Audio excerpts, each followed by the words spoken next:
You know, by way of introductions, we talk about, oh my gosh, you're showing, don't look at the slides because I have a pop quiz. So, and for a few of you in the audience who've seen this presentation, hopefully you'll remember because I've got prizes that you can win, okay? But as I was thinking about kind of the global forum, I was also thinking about the fact that, you know, none of my grandparents were born in the United States. My mother was not born in the United States. And I feel that I am nothing but white bread, middle class America, right? Despite the fact that my family is a relatively new family to the United States. In fact, my mother at 79 years old is still not an American citizen. But by way of introduction, I'm a senior officer at the Columbus Foundation. We are, in fact, the 7th largest foundation in the United States, which means we are the 7th largest community foundation in the world. We have about $1.7 billion in assets. And for the last fiscal year that we reported, we made $160 million in grants to organizations throughout Central Ohio. So that is a true testament to the philanthropic nature of this community. And my job as a grants officer is to really kind of know the community, right? Know the nonprofit sector, but to really understand how our community is changing. But as a kid, I grew up in Youngstown. And that was a city that really had a tough time. My grandfather was a steel worker. My dad was an electrician. And when I was 13 years old, I got the Ohio Almanac as a Christmas gift. And there was one thing that came out of that 1980 Almanac, and that was that Columbus was the only city in the state of Ohio that was growing. And of course, the mill started to close in Youngstown in 1977 when I was 10 years old, and there was just this real domino, right? I mean, you just saw that entire community become decimated because the extraction of coke and the making of steel was no longer something that was important to that local community, and Youngstown has been reeling ever since. And so I started this childhood fascination with Columbus, and when I was 17 years old, I took an ad out in my high school newspaper advertising Columbus and encouraging people to move here when they graduated high school, right? So this kind of childhood obsession with Columbus has turned into a career, and so every day I get the opportunity to make Columbus a better community. And so what I hope we get to in our next 30 minutes or so is a common understanding of the fact that the city that I moved to in 1988 to go to the Ohio State University resembles very little of the city that I came to not too long ago. But with that, let's start with our Columbus trivia. What happened to my, oh, here they are. So Stan's gonna be my, my assistant here. Do you want to know what the prizes are before we start the pop quiz? Oh, sure. Okay. The prizes are a $20 charitable gift card that you may redeem for at any one of 638 local charities on the Columbus Foundation website. In fact, if you'd ever like to buy a charitable gift card for someone who has everything, we have them in $20, $50, and $100 increments, and 100%, if you buy a $20 gift card at the Columbus Foundation, all $20 would go to that charity. We take no processing fee, no credit card fees. And by the way, with the Big Give, we charge nothing. If you make a $100 gift to Homeport, Homeport gets $100, and then they also get a leverage from the bonus pool. No credit card fees, no transaction fees. That's kind of a service we do to the community. So let's get going with the pop quiz. In which census did Columbus officially become the largest city in the state of Ohio? Just shout it out. 2000. Who said C?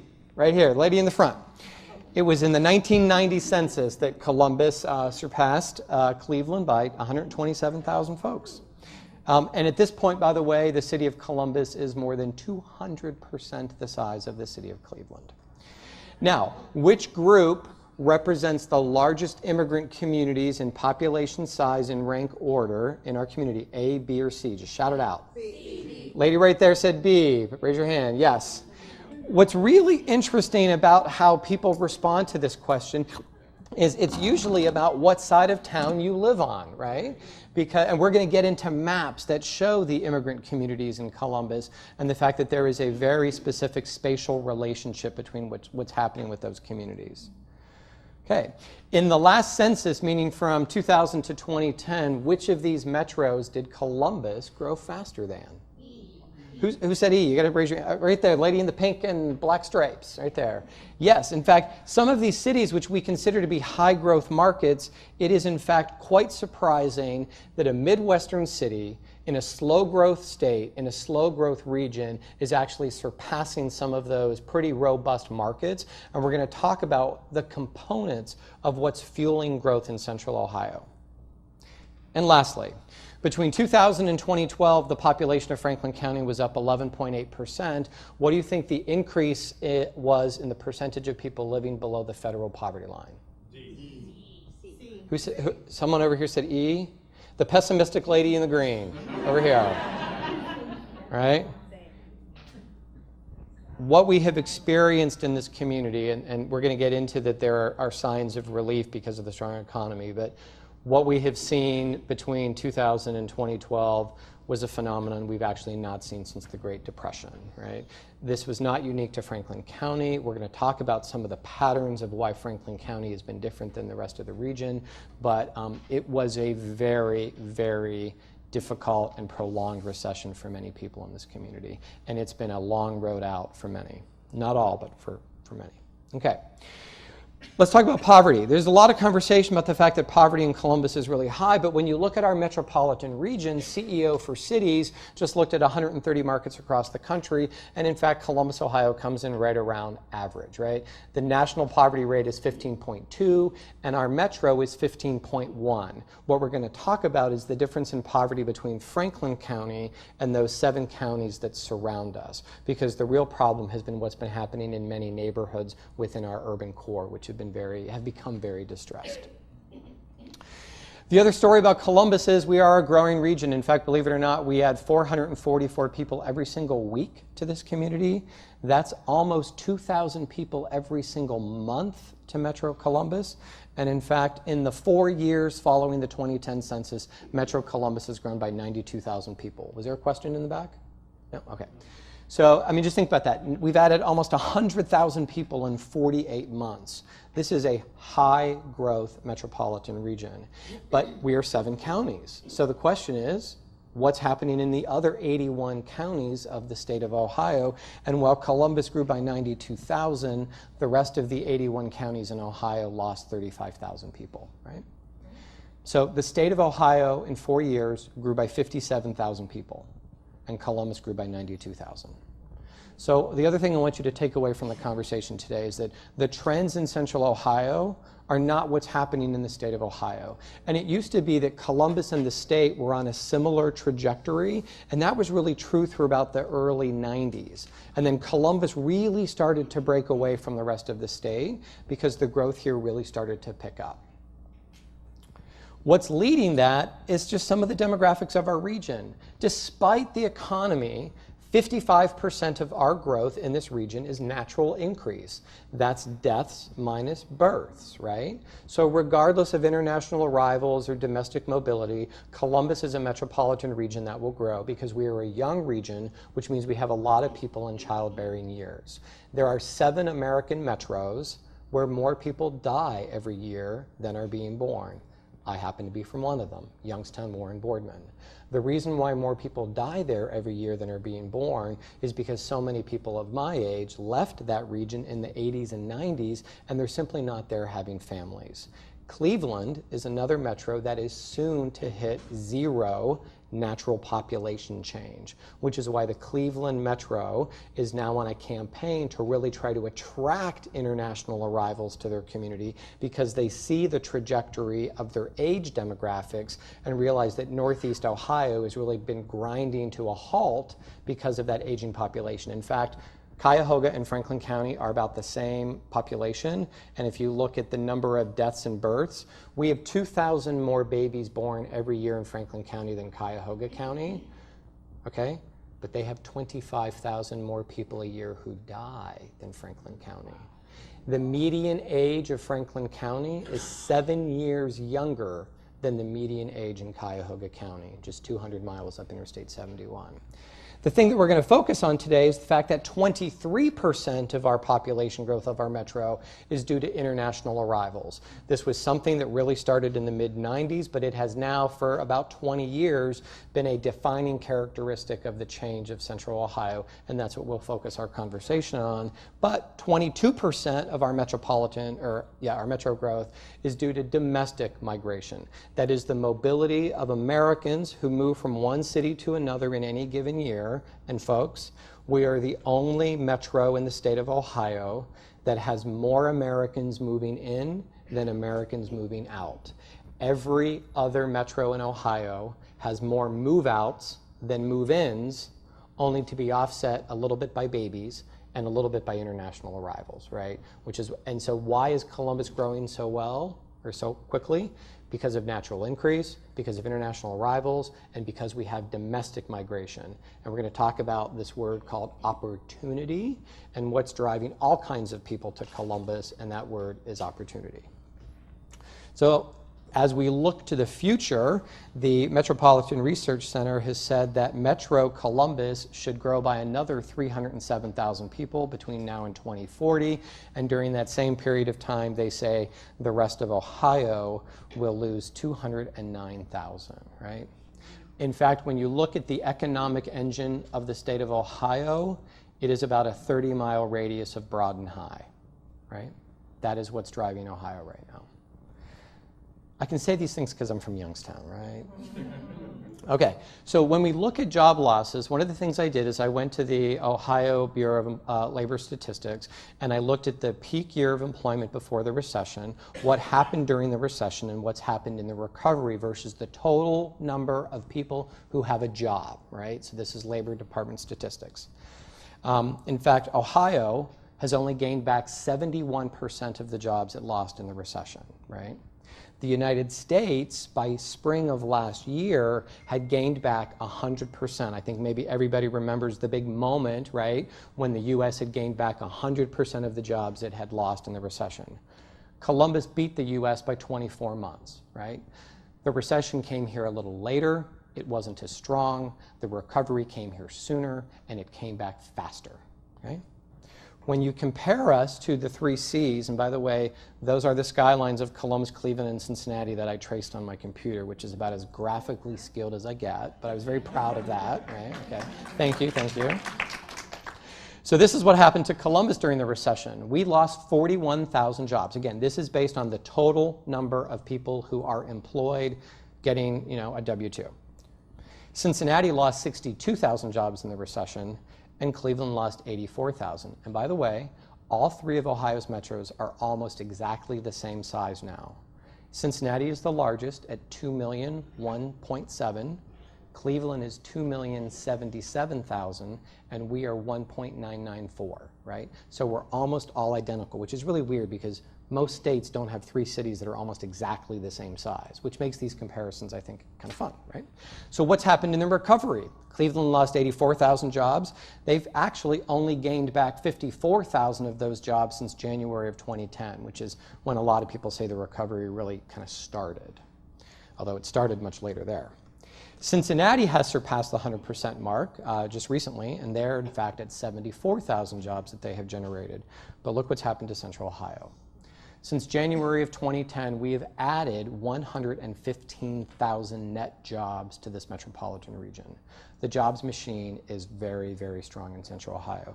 And local firm Regionomics is predicting that just within the 12 months of this year, they believe that Columbus will add 21,000 net jobs to the market, right? So we had Regionomics pull the data for every single job category, and there are 21 categories of jobs that they track. And they say that there will be positive job growth in 17 of those 21 job categories, which is great, right?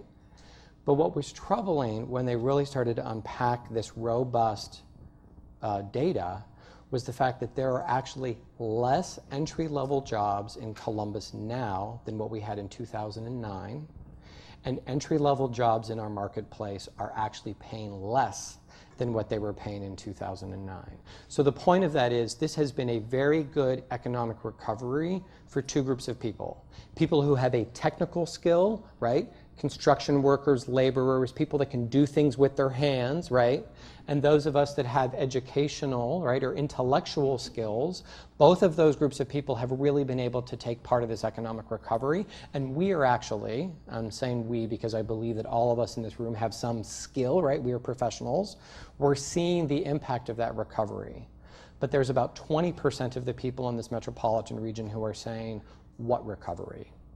It has yet to reach them. This is about as data wonky as I ever get in a slide, okay? But it's a really important slide. It was created by Ohio State's Kirwan Institute for the Study of Race and Ethnicity, and it really unpacks what is so different about this recovery than any other recovery we've had. So look at 2008.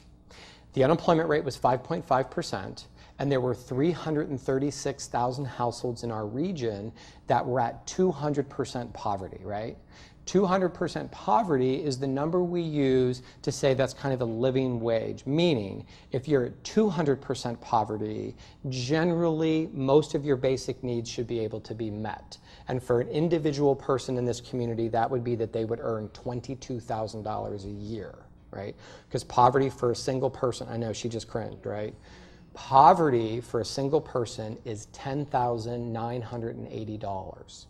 So if you are a single person and make 11 grand a year, the federal government does not consider you below the poverty line.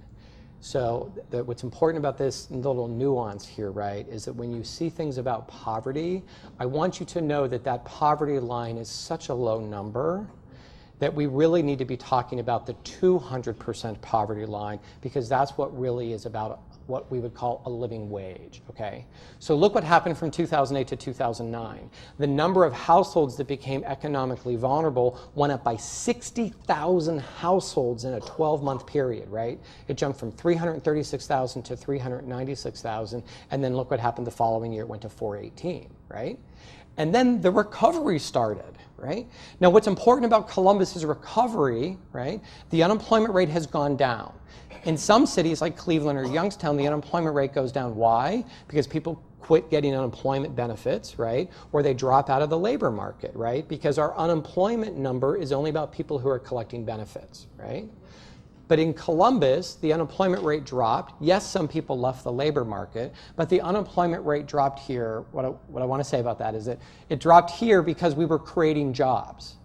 But look what happened with the number of households who are economically vulnerable. It hasn't budged, right? So despite all of those great numbers I'm sharing with you and how excited I am about the Columbus economy, we're still at 2009, 2010 levels of the number of people who can't make ends meet.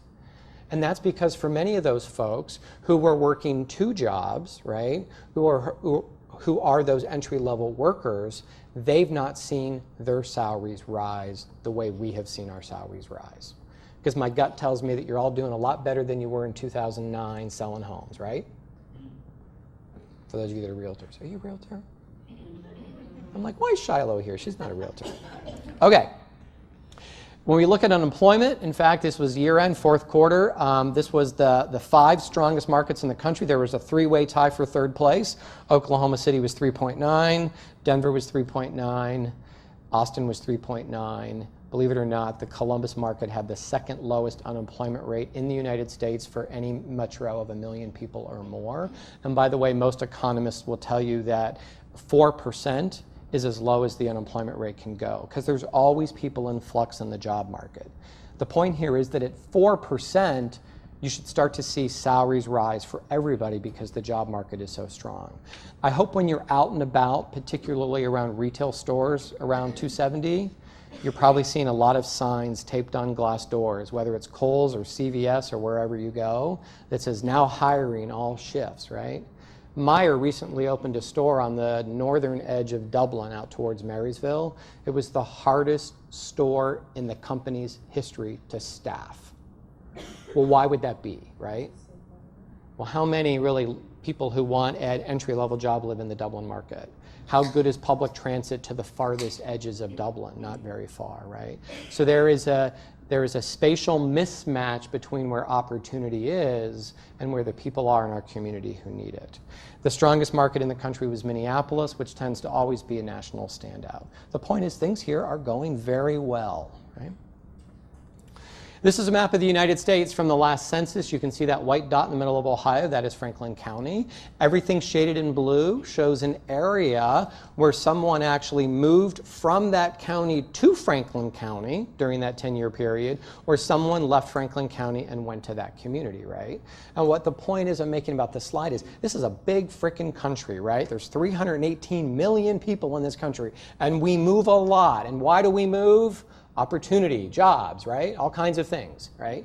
And you can see that there was a relationship between Franklin County and every other single county in the state of Ohio. But it doesn't tell you where people are coming and where they're going, but IRS data can show us that, and we have that for just before the recession. So the number one place that people are moving to Columbus from, any guesses? All right, woo! Right. And again, you know, because I'm from Youngstown, I can make these funny pictures of other people's places, right? But it really is an indication of the fact that Cleveland has yet to recover in this economic recovery. By the way, how many people in this room are from somewhere else in Ohio, outside of Central Ohio? Okay.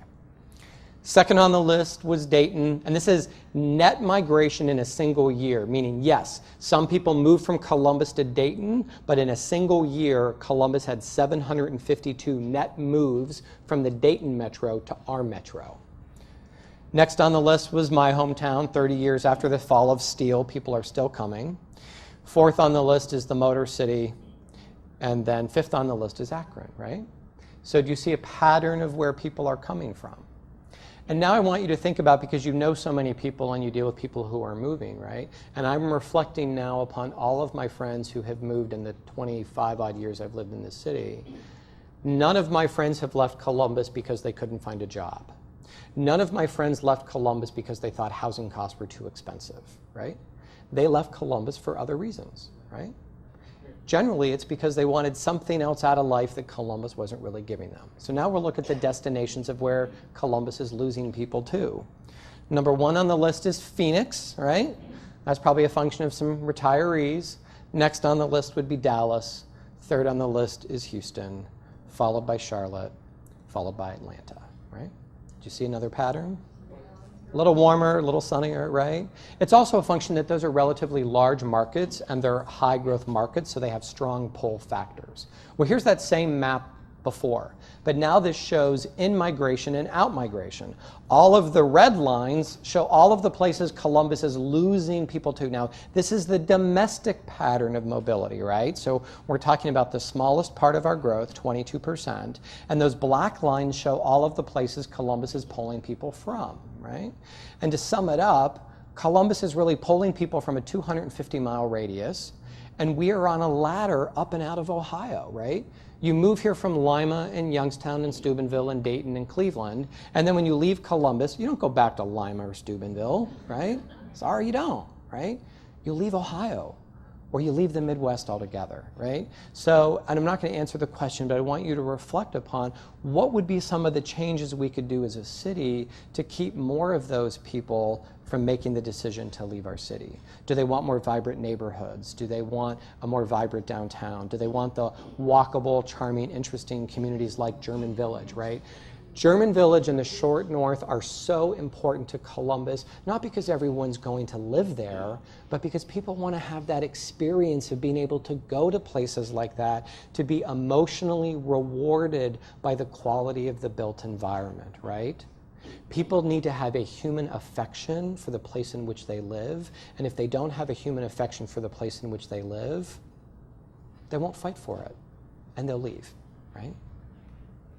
So now let's talk about the changes of the international population. I'm going to use a series of maps that show how quickly this community has changed in a 12-year period. We have more recent data, but I can't map the more recent data. So there were only 11,000 African-born residents living in Franklin County in 2000, but I want you to see that they were essentially clustering in the area of Morse Road, which is where you see there Morse Road, Westerville Road, Cleveland Avenue, Northern Lights, kind of the eastern edge of Northland. And I want you to think about something. I don't know Japanese, okay? But if my job moved me to Tokyo, and I knew there was a neighborhood where there were a lot of folks who spoke English, where do you think I'd go? I'd move to that neighborhood, right? Because I'd have a cultural and social and language relationship with those folks.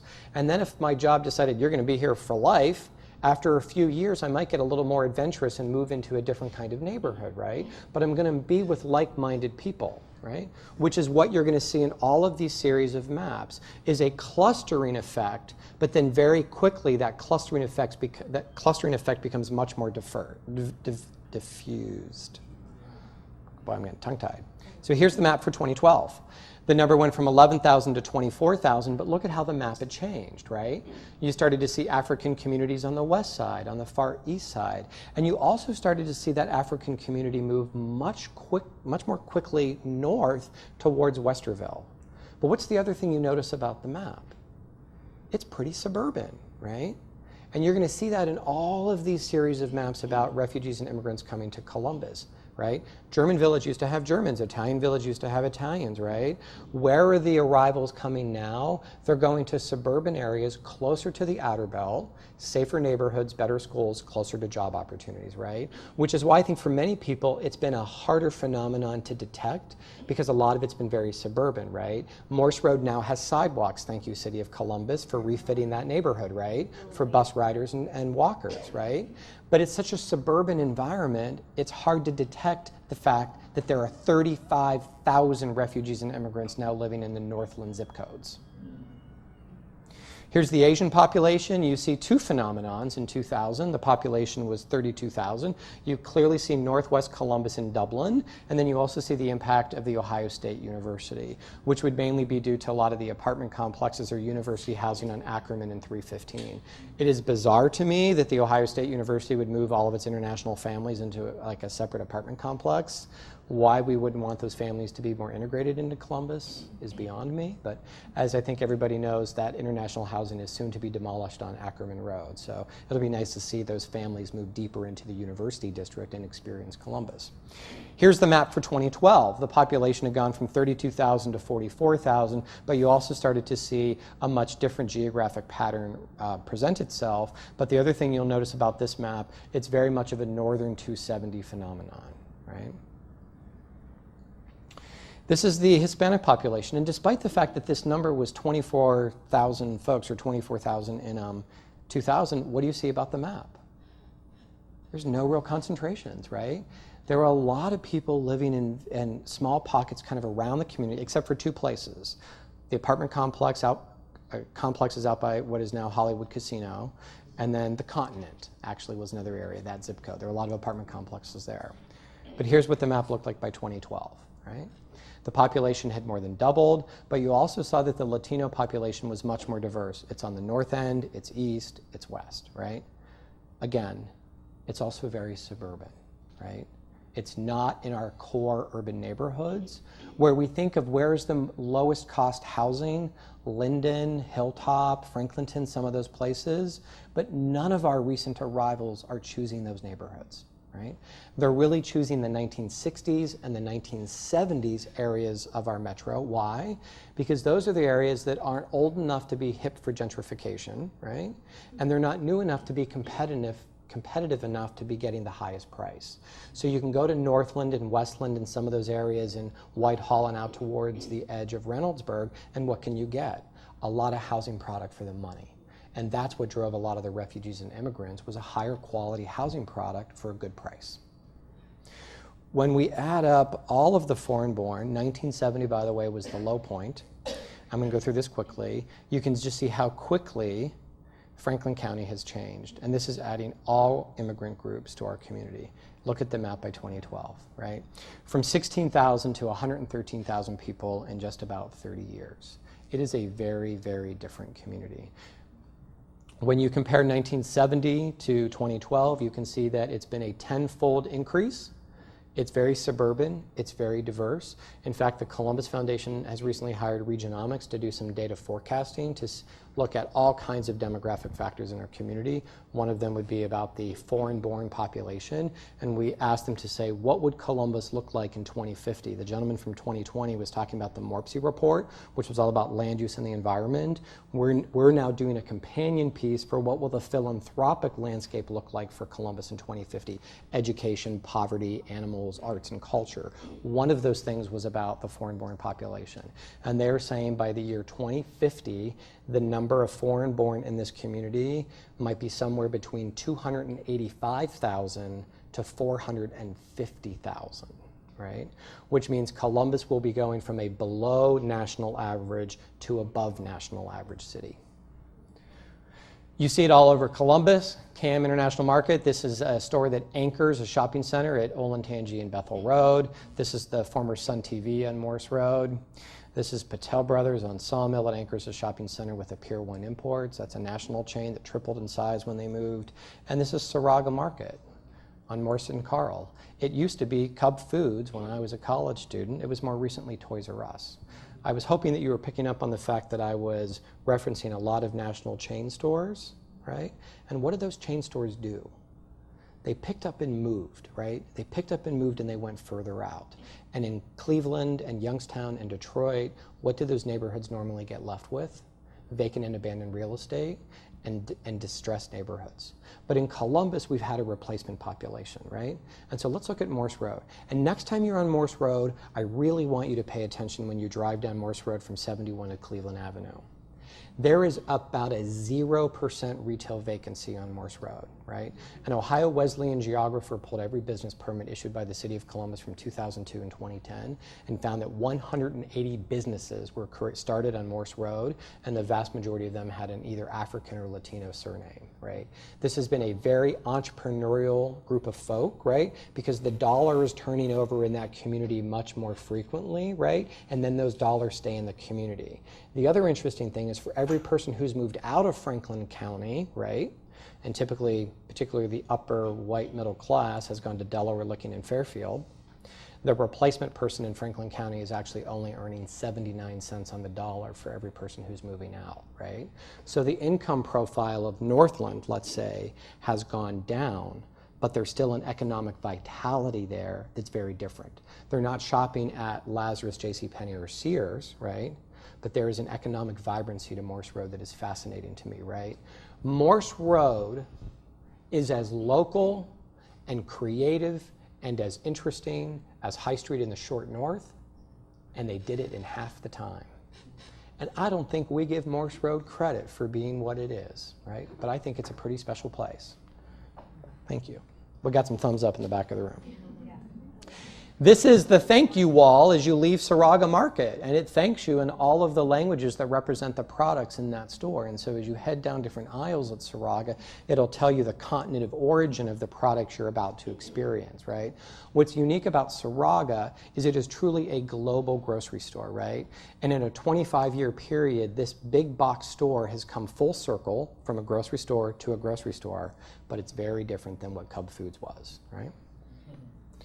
There are 133,000 people that live in this community that were not born in the United States.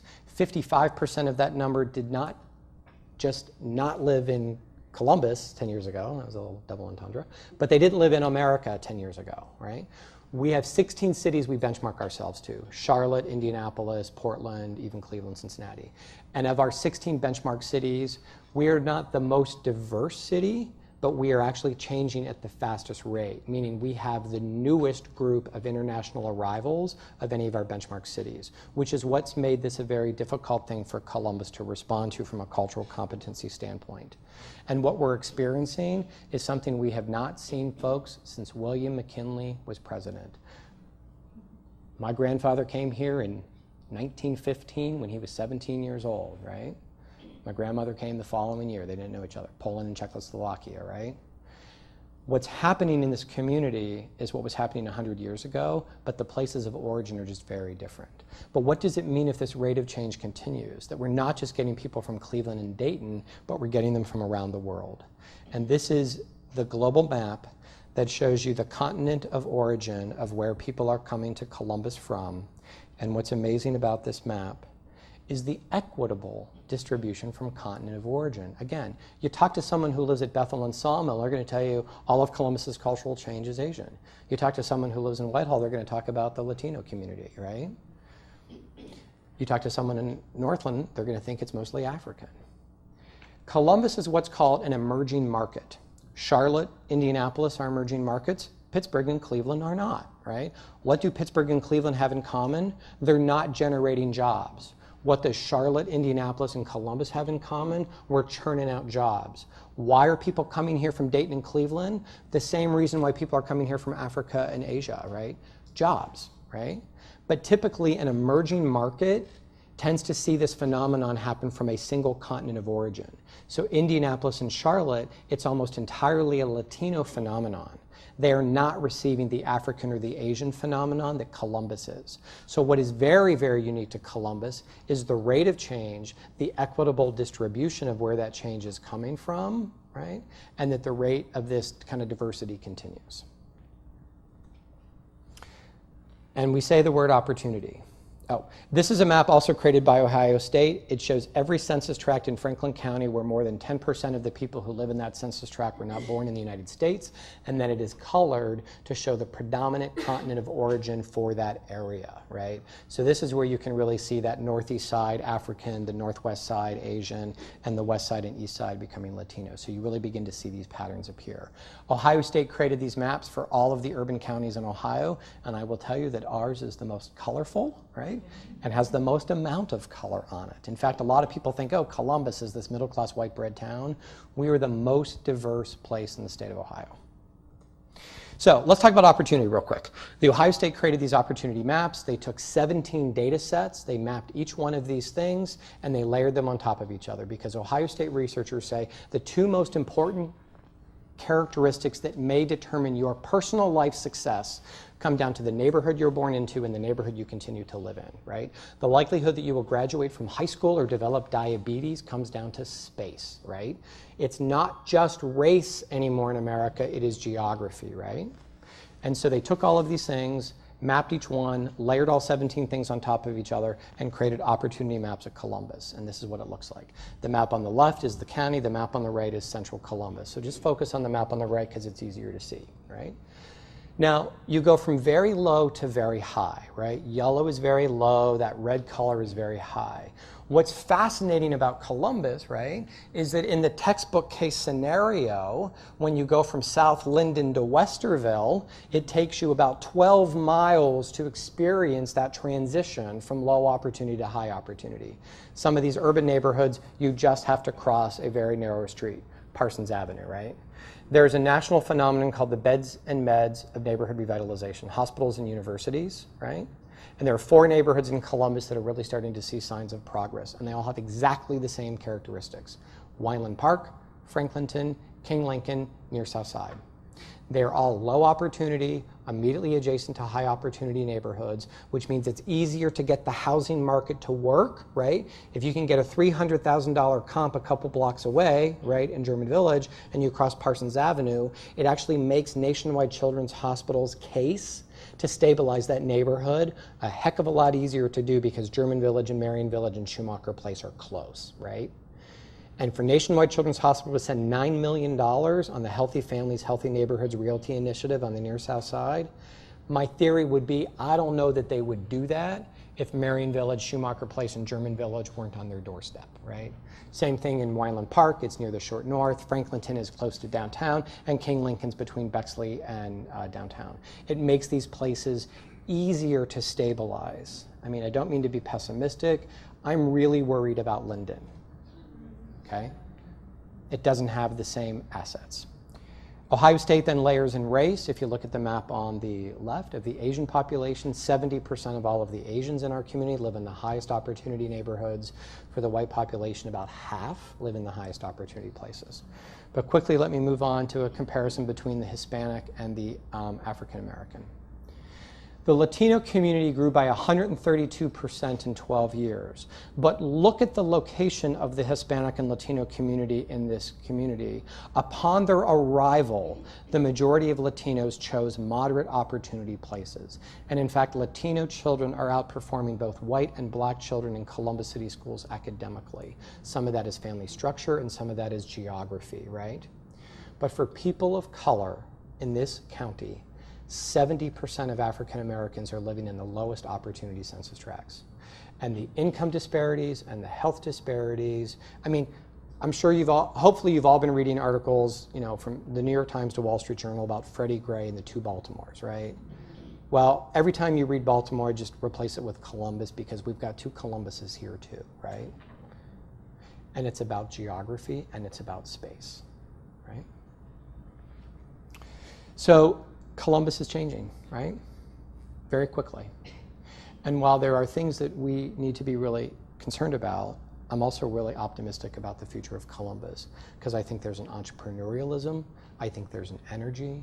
People are moving here from around the world and from around the state of Ohio because they see Columbus as the way I saw it as a kid, which was the Emerald City in The Wizard of Oz, right?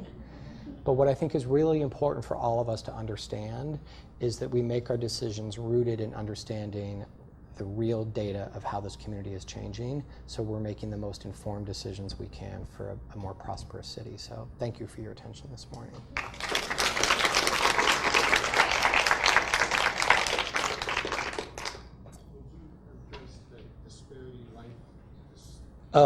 Buzz is asking about disparity. Ohio State, I actually was deleting 30 slides this morning because I have a 2-hour version of this as well. Ohio State actually mapped life expectancy. Hopefully you've been reading the articles about Freddie Gray in Baltimore and all that kind of stuff as well. If you live in Wineland Park, like I do, right? I am not a low opportunity person, but I live in a neighborhood with a 63% poverty rate and a 9% home ownership rate, right? If you live in my neighborhood, you will die 21 years before people who live in Muirfield Village and Tartan Fields, right? There is that exact same age gap in this community as there is in many communities around the country. That is a function of many, many things. It's a function of infant mortality, it's a function of healthcare access, it's diet, it's violence.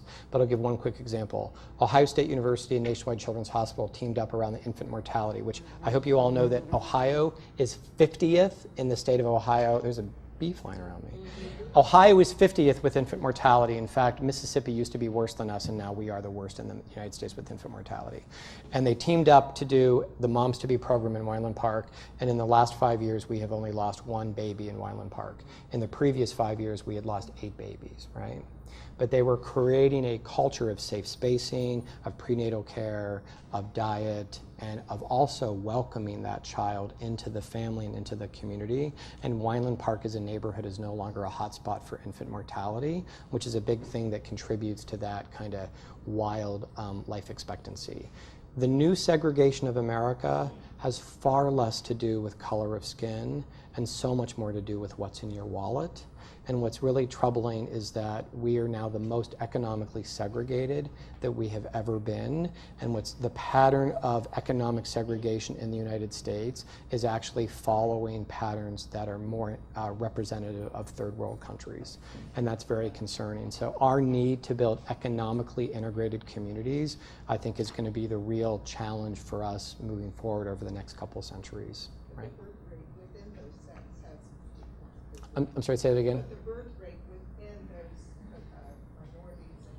minorities Yes, it is declining. You know, what's interesting though, if you look at the poverty rate in Franklin County by age cohort, the lowest poverty rate in Franklin County is people 65 and older, and the highest poverty rate is under the age of 18. In fact, while the poverty rate in Franklin County is 18%, for children under the age of 18, it's 35%. So if a third of the kids in this county are being raised in households in poverty, we got a long haul ahead of us.